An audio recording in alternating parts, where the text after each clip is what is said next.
আসসালামু আলাইকুম। জাতীয় বিশ্ববিদ্যালয়ের ইনকোর্স পরীক্ষা নিয়ে যাবতীয় সকল প্রশ্নের উত্তর জানুবিডির আজকের ক্লাসের মাধ্যমেই পেয়ে যাবে। তারপরও সংক্ষেপে একটু জেনে নাও যে আজকের ক্লাসে আমরা কোন কোন বিষয়গুলো আলোচনা করতে যাচ্ছি। ক্লাসের শুরুতেই আলোচনায় থাকবে যে ইনকোর্স পরীক্ষার প্রশ্ন কারা করবে। দেন আলোচনায় থাকবে পরীক্ষার খাতা কারা দেখবে, মার্কস কারা দিবে। ৩ নম্বরে যে বিষয়টি আলোচনায় থাকবে যে ইনকোর্সের খাতা বোর্ডে গেলে মার্কস কমে যেতে পারে কি? কারণ তোমরা জানো প্রত্যেকটা ইনকোর্সের খাতাই কিন্তু বোর্ডে যাবে। এবং আজকের ক্লাসের সব শেষে আলোচনা থাকবে ইনকোর্সের বোর্ড চ্যালেঞ্জ করার কোনো নিয়ম আছে কিনা। শিক্ষার্থী বন্ধুরা, তোমরা অনেকেই জানো এই ইনকোর্স বিষয়টা বিশ্ববিদ্যালয় কর্তৃপক্ষ অনেক জোর দিয়ে দেখছে এবং ইনকোর্স মনিটরিং সেল নামে একটা আলাদা বিভাগ করে দেওয়া হয়েছে যাতে প্রত্যেকটা কলেজ কর্তৃপক্ষ ঠিকভাবে ইনকোর্স পরীক্ষাগুলো গ্রহণ করে এবং ঠিকভাবে যাচাই করা হয়। এবং লাস্ট ক্লাসে আমরা আলোচনা করেছিলাম যে তাত্ত্বীয় যে ৮০ মার্কের মধ্যে পরীক্ষা হয়, বাকি যে ২০ মার্ক থাকে এই ২০ মার্ক কিন্তু ইনকোর্সে। ইনকোর্সে তুমি যদি খারাপ করো তাহলে একবারে পুরো রেজাল্টের উপরেই এটার কিন্তু প্রভাব পড়বে। সো অবশ্যই তোমাদেরও উচিত হবে এই ইনকোর্স পরীক্ষাটাকে সর্বোচ্চ গুরুত্ব দিয়ে দেখা। শিক্ষার্থী বন্ধুরা, আমরা ইনকোর্স নিয়ে আরও একটা পার্ট খুব শীঘ্রই আমাদের ইউটিউব চ্যানেলে আপলোড করব। সেটাতে তোমরা জানতে পারবে যে কারা কারা ইমপ্রুভ দিতে পারবে, ইনকোর্স দিতে পারবে, ইমপ্রুভ স্টুডেন্টরা ইনকোর্স দিতে হবে কিনা, আর ইমপ্রুভের স্টুডেন্টের কোন সিলেবাসে ইনকোর্স পরীক্ষাটা হবে। তো যাই হোক, সেটার জন্য আমাদের চ্যানেলের সাথেই থাকতে হবে। তো আমরা প্রথমে আলোচনা করি ইনকোর্স পরীক্ষার প্রশ্ন কারা করবে। শিক্ষার্থী বন্ধুরা, ইনকোর্স পরীক্ষার রুটিনটা দেয় হচ্ছে বোর্ড থেকে। যেমন অনার্স ফার্স্ট ইয়ারের রুটিনের কথা যদি আমরা বলি, তাহলে তোমরা নিশ্চয়ই জানো যে আগামী ১৫ জানুয়ারি থেকে, যদিও ১৫ জানুয়ারি পার হয়ে গেছে, ১৫ জানুয়ারি থেকে সারা দেশে কলেজগুলোতে এই ইনকোর্স পরীক্ষাটা শুরু হয়েছে এবং চলবে মোটামুটি ২৬ জানুয়ারি পর্যন্ত। এই সময়সীমার মধ্যেই জাতীয় বিশ্ববিদ্যালয়ের অধীনে বাংলাদেশের যতগুলো কলেজ আছে সবগুলো কলেজকেই এই ইনকোর্স পরীক্ষা গ্রহণ করতে হবে। কিন্তু এই ইনকোর্সের যে প্রশ্নটা, এটা কিন্তু বোর্ড থেকে আসে না। এই ইনকোর্সের প্রশ্ন অবশ্যই কলেজ কর্তৃপক্ষ করবে। যে বিভাগীয় বা তুমি যে বিভাগে পড়ো সেই বিভাগীয় প্রধান প্রত্যেকটা প্রশ্ন অনুমোদন করবে এবং প্রত্যেকটা সাবজেক্টের কোশ্চেন তোমার ওই সাবজেক্টের যিনি ক্লাস পান অর্থাৎ ওই ক্লাসের টিচার উনি করবে এবং অনুমোদন দিবে বিভাগীয় প্রধান। তাহলে আমি যদি সংক্ষেপে বলি প্রশ্ন কারা করবে, অবশ্যই প্রশ্ন করবে কলেজ কর্তৃপক্ষ। এটা বোর্ড থেকে কখনোই প্রশ্ন হবে না। ২ নম্বরে দেখো পরীক্ষার খাতা কারা দেখবে। শিক্ষার্থী বন্ধুরা, এই মনিটরিং সেল বা ইনকোর্স নিয়ে যে নীতিমালাটা প্রকাশ হয়েছিল সেখানে স্পষ্টভাবে লেখা আছে যে ইনকোর্স পরীক্ষার খাতা অবশ্যই কলেজ কর্তৃপক্ষই যাচাই করবে। অর্থাৎ যে বিভাগের খাতা সেই বিভাগের শিক্ষকেরাই এই খাতাগুলো যাচাই করবে।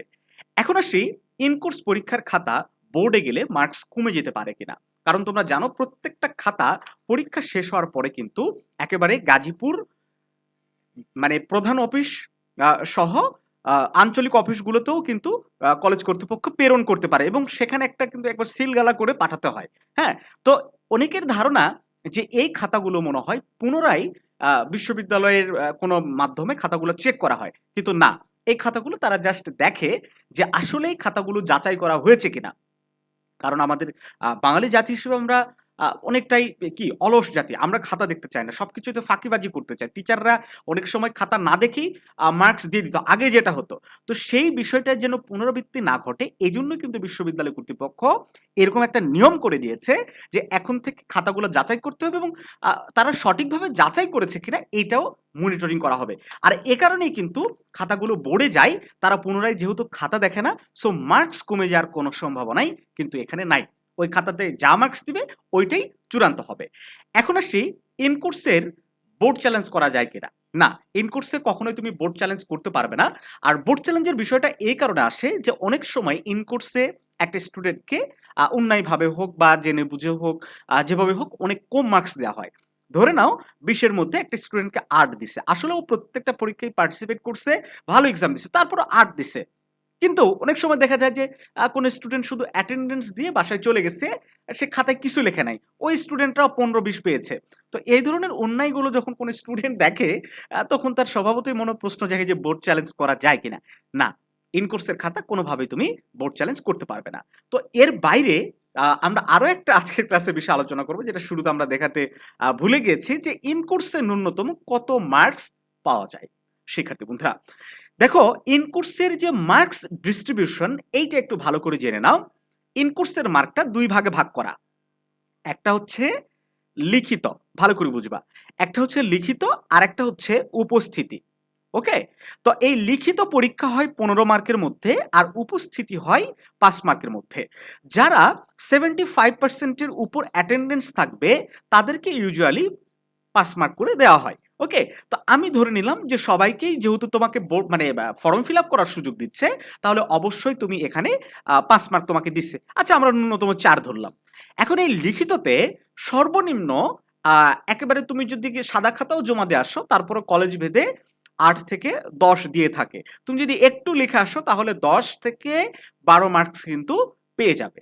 তাহলে আমি ধরে নিলাম 12, 12 আর 4 16, এরকম 16-17 মার্কস দিতে পারে। একেবারে যদি কম মার্কস দেয় তাহলেও দেখা যাবে 14 থেকে 15 মার্ক তোমাকে অবশ্যই টিচাররা এই ইন কোর্সে দিবে। ঠিক আছে? আবার এই ইন কোর্সের কিন্তু আরেকটা ব্যাপার আছে। সেটা কি ব্যাপার? 2টা ইন কোর্স হয়। কয়টা? 2টা। বছরে 2টা ইন কোর্স।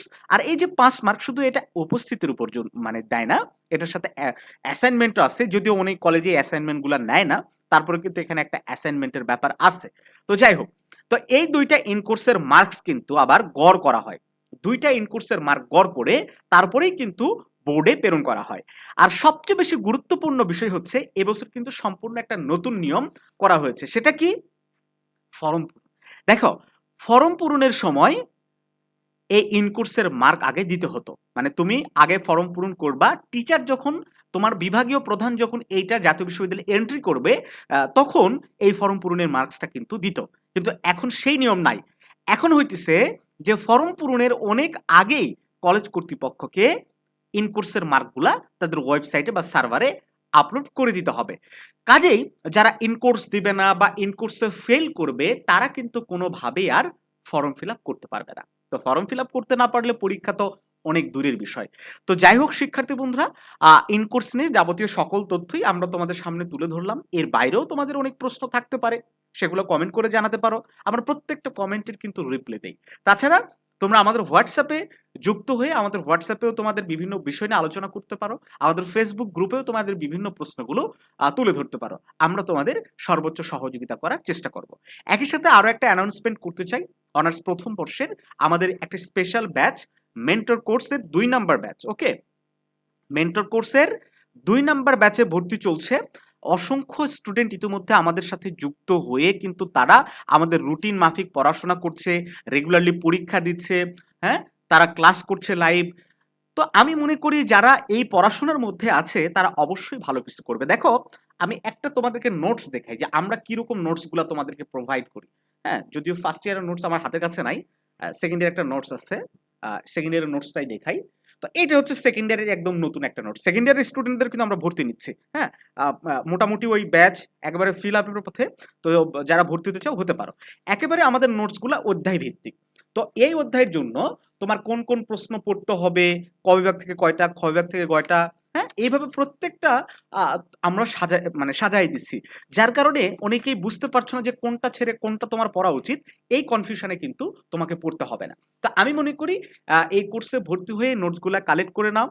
এখনো সব সাবজেক্টের নোটস আমাদের রেডি হয়নি, যেহেতু বইগুলো প্রকাশ হতেই দেরি হয়েছে।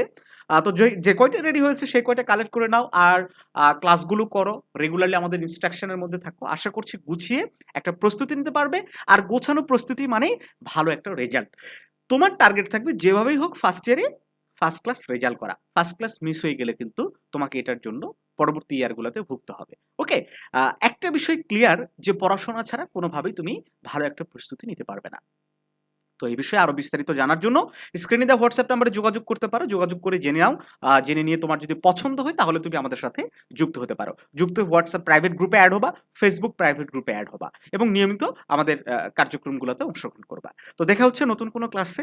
ভালো থাকো সবাই। আর যারা প্রথমবারের মতো দেখলে তারা অবশ্যই যদি উপকারে আসে তাহলে আমাদের চ্যানেলটি সাবস্ক্রাইব করে দিবে।